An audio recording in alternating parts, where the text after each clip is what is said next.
ಶ್ರೀಕೃಷ್ಣಾಯ ನಮಃ. ವಸುದೇವಸುತಂ ದೇವಂ ಕಂಸಚಾಣೂರಮರ್ದನಂ ದೇವಕೀ ಪರಮಾನಂದಂ ಕೃಷ್ಣಂ ವಂದೇ ಜಗದ್ಗುರುಂ. ಬ್ರಹ್ಮಸ್ಥಾನ ಸರೋಜ ಮಧ್ಯವಿಲಸಚ್ಛೀತಾಂಶು ಪೀಠಸ್ಥಿತಂ ಸ್ಫೂರ್ಜತ್ಸೂರ್ಯರುಚಿಂ ವರಾಭಯಕರಂ ಕರ್ಪೂರಕುಂದೋಜ್ವಲಂ ಶ್ವೇತಸ್ರಗ್ವಸನಾನುಲೇಪನಯುತಂ ವಿದ್ಯುದ್ರುಚಾ ಕಾಂತಯಾ ಸಂಶ್ಲಿಷ್ಟಾರ್ಧತನುಂ ಪ್ರಸನ್ನವದನಂ ವಂದೇ ಗುರುಂ ಸಾದರಂ. ಶ್ರೀಗುರುಭ್ಯೋ ನಮಃ. ಲಂಬೋದರಂ ಪರಮಸುಂದರಮೇಕದಂತಂ ರಕ್ತಾಂಬರಂ ತ್ರಿನಯನಂ ಪರಮಂ ಪವಿತ್ರಂ ಉದ್ಯದ್ದಿವಾಕರಕರೋಜ್ವಲಕಾಯಕಾಂತಂ ವಿಘ್ನೇಶ್ವರಂ ಸಕಲವಿಘ್ನಹರಂ ನಮಾಮಿ. ತ್ವಾಂ ದೇವ ವಿಘ್ನಧಲನೇತಿ ಚ ಸುಂದರೇತಿ ಭಕ್ತಿಪ್ರಿಯೇತಿ ಸುಖದೇತಿ ಫಲಪ್ರದೇತಿ ವಿದ್ಯಾಪ್ರದೇತ್ಯಗಹರೇತಿ ಚ ಯೇ ಸ್ತುವಂತಿ ತೇಭ್ಯೋ ಗಣೇಶವರದೋ ಭವನಿತ್ಯಮೇವ. ಶ್ರೀಮಹಾಗಣಪತಯೇ ನಮಃ. ಯಾ ಕುಂದೇಂದು ತುಷಾರಹಾರಧವಳ ಯಾ ಶುಭ್ರವಸ್ತ್ರಾವೃತ ಯಾ ವೀಣಾ ವರದಂಡಮಂಡಿತಕರ ಯಾ ಶ್ವೇತಪದ್ಮಾಸನ ಯಾ ಬ್ರಹ್ಮಾಚ್ಯುತಶಂಕರಪ್ರಭೃತಿಭಿಃ ದೇವೈಃ ಸದಾ ವಂದಿತಾ ಸಾ ಮಾಂ ಪಾತು ಸರಸ್ವತೀ ಭಗವತಿ ನಿಶ್ಶೇಷಜಾಡ್ಯಾಪಃ. ಶ್ರೀ ಸರಸ್ವತ್ಯೇ ನಮಃ. ವೇದಾರ್ಥತತ್ವವಿಶದೀಕರಣೇನ ಪುಂಸಾಂ ಉಚ್ಚೈರ್ಗತಿಂ ಜಗತಿ ಯೋ ದಯಯಾ ವಿಧಾತುಂ ರಮ್ಯಾಂ ಪುರಾಣಪದವೀಂ ಪ್ರಣಿನಾಯ ತಸ್ಮೈ ಲೋಕೇಶವೈಭವಪುಷೇ ಋಷಯೇ ನಮಸ್ತಾತ್. ತಸ್ಮೈ ವ್ಯಾಸಾಯ ಮುನಯೇ ಸರ್ವಜ್ಞಾಯ ಮಹರ್ಷಯೇ ಪಾರಾಶರ್ಯಾಯ ಶಾಂತಾಯ ನಮೋ ನಾರಾಯಣಾತ್ಮನೇ. ಶ್ರೀವ್ಯಾಸಾಯ ನಮಃ. ನಾರಾಯಣಂ ನಮಸ್ಕೃತ್ಯ ನರಂ ಚೈವ ನರೋತ್ತಮಂ ದೇವೀಂ ಸರಸ್ವತೀಂ ವ್ಯಾಸಂ ತತೋ ಜಯಮುದೀರಯೇತ್. ಕನಕರುಚಿದುಕೂಲಃ ಕುಂಡಲೋಲ್ಲಾಸಿಗಲ್ಲಃ ಶಮಿತಭುವನಭಾರಃ ಕೋಪಿ ಲೀಲಾವತಾರಃ ತ್ರಿಭುವನಸುಖಕಾರಿ ಶೇಷಶಾಯೀ ಮುಕುಂದೋ ಪರಿಕಲಿತರಮಾಂಗೋ ಮಂಗಲಂ ನಸ್ತನೋತು. ನಮಾಮಿ ಗೋವಿಂದಪದಾರವಿಂದಂ ಸದೇಂದಿರಾನಂದನಮುತ್ತಮಾಡ್ಯಂ ಜಗಜ್ಜನಾನಾಂ ಹೃದಿ ಸನ್ನಿವಿಷ್ಟಂ ಮಹಾಜನೈಕಾಯನಮುತ್ತಮೋತ್ತಮಂ. ನಮಸ್ತೆ ಚಕ್ರಹಸ್ತಾಯ ಶಾಂಗಹಸ್ತಾಯ ತೇ ನಮಃ. ನಂದಹಸ್ತಾಯ ತೇ ವಿಷ್ಣೋ ಶಂಖಹಸ್ತಾಯ ತೇ ನಮಃ. ಓಂ ನಮೋ ವಾಸುದೇವಾಯ ನಮಃ ಸಂಕರ್ಷಣಾಯ ಚ ಪ್ರದ್ಯುಮ್ನಾಯ ನಮಸ್ತುಭ್ಯಂ ಅನಿರುದ್ಧಾಯ ತೇ ನಮಃ. ದಂಷ್ಟ್ರಾಗ್ರೇಣೋ ಧೃತಾ ಗೌರು ದಧಿಪರಿವೃತಾ ಪರ್ವತೈರ್ನಿಮ್ನಗಾಭಿಃ ಸಾಕಂ ಮೃತ್ಪಿಂಡವದ್ಬೃಹದುರ್ವಪುಷಾನಂತರೂಪೇಣ ಯೇನ ಸೋಯಂ ಕಂಸಾಸುರಾರಿರ್ಮುರನರಕದಶಾಸ್ಯಾಂತಕೃತ್ಸರ್ವಸಂಸ್ಥಃ ಕೃಷ್ಣೋ ವಿಷ್ಣುಃಸುರೇಶೋ ನುದತು ಮಮ ರಿಪೂನ್ ಆದಿದೇವೋ ವರಾಹಃ. ನಮಸ್ತಸ್ಮೈ ವರಾಹಾಯ ಲೀಲಯೋದ್ಧರತೆ ಮಹೀಂ ಖುರಮಧ್ಯಗತೋ ಯಸ್ಯ ಮೇರುಖಣಖಣಾಯತೆ. ಶ್ರೀ ವರಾಹಮೂರ್ತಯೇ ನಮಃ. ಪ್ರಿಯ ಬಾಂಧವರೇ, ನಮ್ಮ ಈ ಶ್ರೀ ಲಾಲೀಕೃಷ್ಣ ಚಾನಲ್ಗೆ ಸ್ವಾಗತ. ಇಂದಿನ ವಿಡಿಯೋದಲ್ಲಿ ನಾವು ಶ್ರೀ ವರಾಹ ಮಹಾಪುರಾಣದ 48ನೆಯ ಅಧ್ಯಾಯವಾದ ಕಲ್ಕಿ ದ್ವಾದಶಿ ವ್ರತದ ಕಾಲ ರೀತಿ, ರಾಜ್ಯವನ್ನು ಕಳೆದುಕೊಂಡಿದ್ದ ವಿಶಾಲರಾಜನು ನರಮುನಿಯ ಉಪದೇಶದಂತೆ ಕಲ್ಕಿ ದ್ವಾದಶಿ ವ್ರತವನ್ನಾಚರಿಸಿ ಮತ್ತೆ ಚಕ್ರವರ್ತಿಯಾದ ವಿಚಾರ ಮಾಡೋಣ. ಶ್ರೀಕೃಷ್ಣಾಯ ನಮಃ. ದೂರ್ವಾಸರು ಹೇಳುತ್ತಾರೆ, ಮತ್ಸ್ಯದ್ವಾದಶಿ ವ್ರತದಂತೆಯೇ ಭಾದ್ರಪದ ಮಾಸದ ಶುಕ್ಲೈಕಾದಶಿಯಲ್ಲಿಯೂ ಸಂಕಲ್ಪ ಮಾಡಿ ಶಾಸ್ತ್ರೋಕ್ತವಾಗಿ ದೇವದೇವನನ್ನು ಚೆನ್ನಾಗಿ ಪೂಜಿಸಬೇಕು.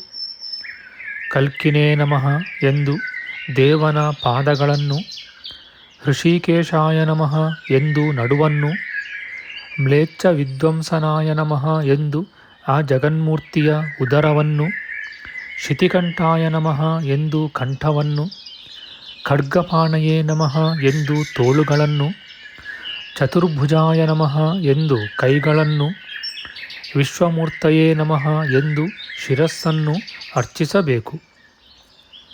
ತಿಳಿದವನು ಹೀಗೆ ಅರ್ಚಿಸಿ ಮತ್ಸ್ಯದ್ವಾದಶಿ ವ್ರತದಂತೆ ಅವನೆದುರಿಗೆ ಕಲಶವನ್ನಿಟ್ಟು ಅದರ ಮೇಲೆ ಸುವರ್ಣದ ಕಲ್ಕಿದೇವ ಮೂರ್ತಿಯನ್ನು ವಸ್ತ್ರಾಲಂಕೃತನನ್ನಾಗಿ ಸ್ಥಾಪಿಸಬೇಕು. ಗಂಧ ಪುಷ್ಪಾದಿಗಳಿಂದ ಆರಾಧಿಸಿ ದ್ವಾದಶಿಯ ದಿನ ಬೆಳಿಗ್ಗೆ ಶಾಸ್ತ್ರಜ್ಞರಲ್ಲಿ ಉತ್ತಮನಾದ ಬ್ರಾಹ್ಮಣನಿಗೆ ಒಪ್ಪಿಸಬೇಕು. ಮಹಾಮುನಿಯೇ, ಹೀಗೆ ಮಾಡಿದರೆ ಏನಾಗುವುದೆಂಬುದನ್ನು ಕೇಳು. ಪೂರ್ವದಲ್ಲಿ ಕಾಶಿ ಪಟ್ಟಣದಲ್ಲಿ ಮಹಾಬಲವುಳ್ಳವನಾದ ವಿಶಾಲನೆಂಬ ರಾಜನಿದ್ದನು. ದಾಯಾದಿಗಳು ಅವನ ರಾಜ್ಯವನ್ನು ಕಿತ್ತುಕೊಳ್ಳಲಾಗಿ ಅವನು ಗಂಧಮಾದನವೆಂಬ ಪರ್ವತಕ್ಕೆ ಹೊರಟು ಹೋದನು. ರಾಜ್ಯವನ್ನು ಐಶ್ವರ್ಯವನ್ನು ಕಳೆದುಕೊಂಡ ಆ ನರೋತ್ತಮನು ಕುಂದಿದವನಾಗಿ ಆ ಪರ್ವತದ ಕಣಿವೆಯಲ್ಲಿದ್ದ ಮಂಗಳಕರವೂ ಸುಂದರವೂ ಆದ ಬದರಿಕಾಶ್ರಮವನ್ನು ಸೇರಿದನು. ಒಂದಾನೊಂದು ಕಾಲದಲ್ಲಿ ಸರ್ವ ದೇವತೆಗಳಿಂದಲೂ ನಮಸ್ಕೃತರೂ ಪ್ರಾಚೀನರೂ ಋಷಿವರ್ಯರೂ ಆದ ನರನಾರಾಯಣರು ಅಲ್ಲಿಗೆ ಬಂದರು. ಶತ್ರುನಾಶಕರಾದ ಅವರು ಅಲ್ಲಿಗೆ ತಮಗಿಂತ ಮೊದಲು ಬಂದು ಪರಮಪದವುಳ್ಳ ವಿಷ್ಣುವೆಂಬ ಹೆಸರಿನ ಪರಬ್ರಹ್ಮನನ್ನು ಧ್ಯಾನಿಸುತ್ತಾ ಇದ್ದ ದೊರೆಯನ್ನು ನೋಡಿ ಪ್ರೀತಿಯುಳ್ಳವರಾಗಿ ಪಾಪರಹಿತನಾದ ಅವನಿಗೆ, ರಾಜೇಂದ್ರನೇ, ನಿನಗೆ ವರವನ್ನು ಕೊಡುವವರು ಬಂದಿದ್ದೇವೆ, ವರವನ್ನು ಬೇಡು ಎಂದು ಹೇಳಿದರು. ದೊರೆಯು ಕೇಳುತ್ತಾನೆ, ನೀವಾರೋ ನಾನರಿಯೇನು, ಯಾರಿಗೆ ವರವನ್ನು ತೆಗೆದುಕೊಳ್ಳಲಿ? ನಾನು ಯಾರನ್ನು ಆರಾಧಿಸುತ್ತೇನೋ ಅವನಿಂದಲೇ ಮನೋಹರವೂ ಸಾಧುವೂ ಆದ ವರವನ್ನು ನಾನು ಬಯಸುವೆನು. ಹೀಗೆ ಹೇಳಿಸಿಕೊಂಡ ಅವರು, ಪ್ರಭುವೇ, ನೀನು ಯಾರನ್ನು ಆರಾಧಿಸುತ್ತೀಯೇ? ಯಾವ ವರವನ್ನು ಬೇಡುತ್ತೀಯೇ? ನಮಗೆ ಕುತೂಹಲವಾಗಿರುವುದರಿಂದ ಹೇಳು ಎಂದರು. ಹೀಗೆ ಹೇಳಿಸಿಕೊಂಡ ರಾಜನು, ನಾನು ವಿಷ್ಣುವನ್ನು ಆರಾಧಿಸುತ್ತೇನೆ ಎಂದು ಹೇಳಿ ಸುಮ್ಮನಾದನು. ಬಳಿಕ ಅವರು ಮತ್ತೆ, ರಾಜನೇ, ಆ ದೇವನ ಅನುಗ್ರಹದಿಂದಲೇ ನಾವು ವರ ಕೊಡುವುದು.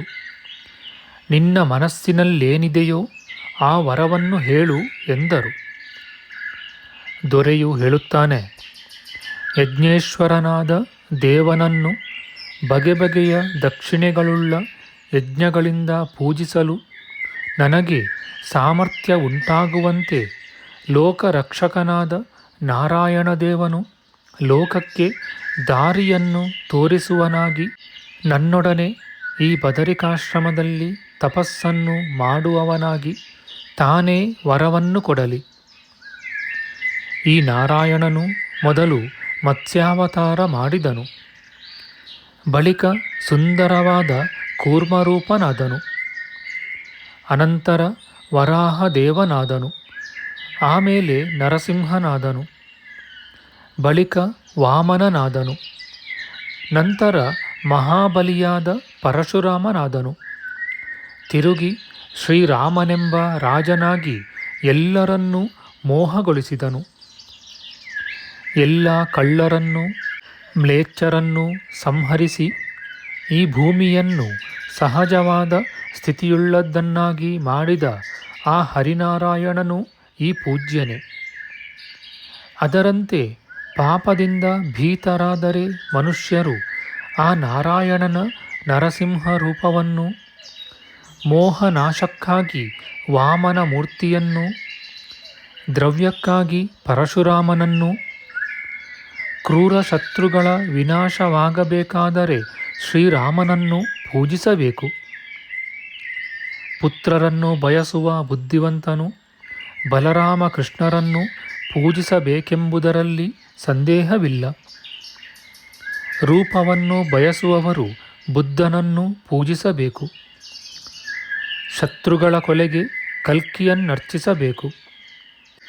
ನರಮುನಿಯು ಹೀಗೆ ಆ ವಿಶಾಲರಾಜನಿಗೆ ಹೇಳಿ ಈ ಕಲ್ಕಿದ್ವಾದಶಿ ವ್ರತವನ್ನೇ ಉಪದೇಶಿಸಿದನು. ಆ ರಾಜನು ಈ ವ್ರತವನ್ನು ಮಾಡಿ ಚಕ್ರವರ್ತಿಯಾದನು. ಮುನಿಯೇ, ಅವನ ಹೆಸರಿನಿಂದಲೇ ಬದರಿಕಾಶ್ರಮಕ್ಕೆ ವಿಶಾಲೆ ಎಂಬ ಹೆಸರಾಯಿತು. ಆ ರಾಜನು ಆ ಮನುಷ್ಯ ಜನ್ಮದಲ್ಲಿ ರಾಜ್ಯಭಾರ ಮಾಡಿ ಧನವನ್ನು ಸಂಪಾದಿಸಿದನು. ಬಗೆ ಬಗೆಯ ಯಜ್ಞಗಳನ್ನು ಮಾಡಿ ಬಳಿಕ ಪರಮ ನಿರ್ವಾಣವನ್ನು ಪಡೆದನು. ಇತಿ ಶ್ರೀ ವರಾಹ ಪುರಾಣೆ ಕಲ್ಕಿ ದ್ವಾದಶಿ ವ್ರತಂ ನಾಮ ಅಷ್ಟಚತ್ವಾರಿಂಶೋಧ್ಯಾಯ. ನಮ್ಮ ಮುಂದಿನ ವಿಡಿಯೋದಲ್ಲಿ ನಾವು ಶ್ರೀ ವರಾಹ ಮಹಾಪುರಾಣದ 49ನೆಯ ಅಧ್ಯಾಯವಾದ ಪದ್ಮನಾಭ ದ್ವಾದಶಿ ವ್ರತದ ಕಾಲ ಮತ್ತು ವಿಧಿ, ಹಿಂದೆ ಆ ವ್ರತದಲ್ಲಿ ದೀಪವನ್ನುರಿಸಿದ್ದುದರಿಂದ ರಾಜ ರಾಣಿಯರಾಗಿ ಜನಿಸಿದ್ದ ಭದ್ರಾಶ್ವ ಕಾಂತಿಮತಿಯರನ್ನು ಅಭಿನಂದಿಸಿ ಅಗಸ್ತ್ಯ ಮುನಿಯು ಹಿಂದಿನ ಅವರ ಕಥೆಯನ್ನು ಹೇಳಿದುದು, ಭದ್ರಾಶ್ವನು ಪದ್ಮನಾಭ ದ್ವಾದಶಿ ವ್ರತವನ್ನು ಮಾಡಿ ಉತ್ತಮ ಫಲವನ್ನು ಪಡೆದುದು ಎಂಬ ವಿಚಾರ ಮಾಡೋಣ. ಆಧ್ಯಾತ್ಮಿಕ ಚರ್ಚೆ ಮತ್ತು ವಿಚಾರ ವಿನಿಮಯಕ್ಕಾಗಿ ಶುರು ಮಾಡಿದ ಈ ಚಾನೆಲ್ನಲ್ಲಿ ನಾವು ಅಪ್ಲೋಡ್ ಮಾಡುವ ಎಲ್ಲ ವಿಡಿಯೋಗಳನ್ನು ಸಂಪೂರ್ಣವಾಗಿ ನೋಡಿ ನಿಮ್ಮ ಸಲಹೆಗಳನ್ನು ಕಮೆಂಟ್ ಬಾಕ್ಸ್ನಲ್ಲಿ ಬರೆಯಿರಿ. ದಯವಿಟ್ಟು ಈ ಚಾನಲ್ಗೆ ಸಬ್ಸ್ಕ್ರೈಬ್ ಮಾಡಿ ಹಾಗೂ ಬೆಲ್ ಬಟನ್ ಒತ್ತಿ ನಾವು ಹಾಕುವ ಎಲ್ಲ ವಿಡಿಯೋಗಳನ್ನು ನೋಡಿ ಪ್ರೋತ್ಸಾಹಿಸಿ. ಕೃಷ್ಣಂ ನಾರಾಯಣಂ ವಂದೇ ಕೃಷ್ಣಂ ವಂದೇ ವ್ರಜಪ್ರಿಯಂ ಕೃಷ್ಣಂ ದ್ವೈಪಾಯನಂ ವಂದೇ ಕೃಷ್ಣಂ ವಂದೇ ಪೃಥಾಸುತಂ. ಶ್ರೀಕೃಷ್ಣಾಯ ನಮಃ.